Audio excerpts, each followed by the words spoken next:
नमस्कार बंधुरा नवदिगंत चैनल पक्ष থেকে আপনাদের সকলকে জানাই স্বাগতম। তো বন্ধুরা আজকে সকালের গুড মর্নিং জানিয়ে আমি আপনাদের জন্য নতুন একটি যে আপডেট শুরু করতে চলেছি এই আপডেটটিও ভীষণ গুরুত্বপূর্ণ হতে চলেছে, বিশেষ করে প্রাইমারি টেট পাস চাকরি প্রার্থীদের জন্য।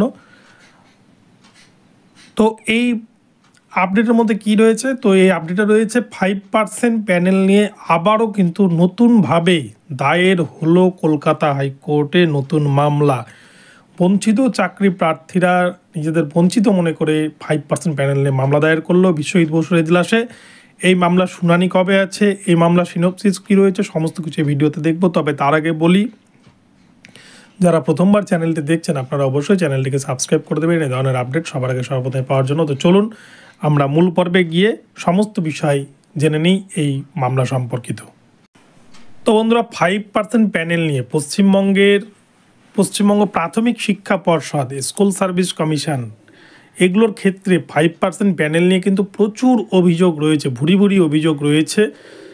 মূলত 2016 রিক্রুটমেন্ট যে প্রসেস, সেই প্রসেসের মধ্যে 5% প্যানেল দেওয়ার নিয়ম থাকলেও তৎকালীন পর্ষদ সভাপতি মানিক ভট্টাচার্য তিনি কিন্তু 2012, 2014 টেট এবং 2014 থেকে যে দুটি নিয়োগ হয়েছিল 2016 রিক্রুটমেন্ট প্রসেস এবং 2020 রিক্রুটমেন্ট প্রসেস, একটিতেও কিন্তু ওয়েটিং লিস্ট ছিল না, 5% যে ওয়েটিং দেওয়ার নিয়ম সেটা ছিল না।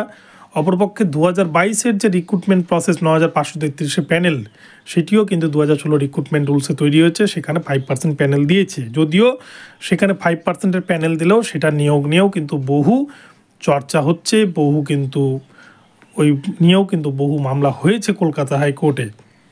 তো ইতিমধ্যে দেখেছেন আপনারা 5% প্যানেল নিয়ে ইতিমধ্যে 56 জনের লিস্ট জমা করেছে 2022 রিক্রুটমেন্টের এবং তাদের কিন্তু কাউন্সেলিং প্রক্রিয়া শুরু হয়েছে। তো সেখানে যদিও আরও বেশি সংখ্যক প্রার্থীর চান্স পাওয়ার কথা। অপরপক্ষে স্কুল সার্ভিস কমিশনেও কিন্তু ওয়েটিং দিয়ে নিয়োগ নিয়েও অনেক অভিযোগ রয়েছে 2016 রিক্রুটমেন্ট প্যানেল, তো যেটা অলরেডি এখন সুপ্রিম কোর্টে মামলাধীন বিচারাধীন অবস্থায় রয়েছেন 26,000-এর প্যানেল। তো যাই হোক, আমি সেদিকে যাচ্ছি না। এবারে যেটা মামলা হয়েছে সেটি হচ্ছে 2020 রিক্রুটমেন্ট প্রসেসের 16,500 রিক্রুটমেন্টের অংশ। তো তার সিনপসিস আমরা দেখতে পাচ্ছি এখানে স্ক্রিনে। এখানে বলছে the petitioners seeking publication of 5% additional panel in the recruitment process of 2020. Petitioners have participated in such recruitment process whereby the respondent West Bengal Board of Primary Education has not followed the relevant recruitment rule of 2016. Thus, petitioners could not get appointment. অর্থাৎ 2016 রিক্রুটমেন্টের যে রুলসকে কেন্দ্র করে 2020 recruitment process চালু হয়েছিল, সেই 2020 recruitment process 2016 recruitment রুলসকে follow করেনি এবং রুলসকে follow না করে তারা 5% প্যানেলকেও দেয়নি। আজ কিন্তু প্রায় 4 বছর অতিক্রান্ত হতে চললো, 2024 শেষ হয়ে গেল, এখনও পর্যন্ত সেই 5% প্যানেল দেয়নি। এটা নিয়ে এর আগেও অনেক মামলা হয়েছে, অনেক মামলা খারিজ হয়ে গেছে, অনেক মামলা পেন্ডিং অবস্থায় রয়েছে। বিচারপতি বিশ্ব শহীদ বসুর এজলাসে আবারও নতুন মামলা দায়ের করলো 16,500 বঞ্চিত চাকরি প্রার্থীরা, যারা সে সময় এখানে বিএড, এনআইএস, রেগুলার ডিএলএড প্রত্যেকেই যারা সে সময় এলিজিবল ছিল তাদের মধ্যে থেকে মামলাটি দায়ের করা হয়েছে, যেহেতু তারা সে সময় সকলেই এলিজিবল ছিলেন। এবার বিচারপতি বিশ্ব শহীদ বসু এই মামলাটিকে 7ই জানুয়ারি 2025 তারিখে কিন্তু রেখেছেন এজলাসে শুনানির জন্য, যেদিন এসএসসি মামলার শুনানি রয়েছে। তো 7 তারিখে কী হয় সেটা আমরা দেখব। তবে বিচারপতি বিশ্ব শহীদ বসু তিনি কিন্তু 2014 প্রাইমারি টেটের যে ম্যাটারগুলো, সেই ম্যাটারগুলোকে কিন্তু সেইভাবে দেখছেন না, আমরা কিন্তু লক্ষ্য করছি বেশ কিছুদিন ধরে।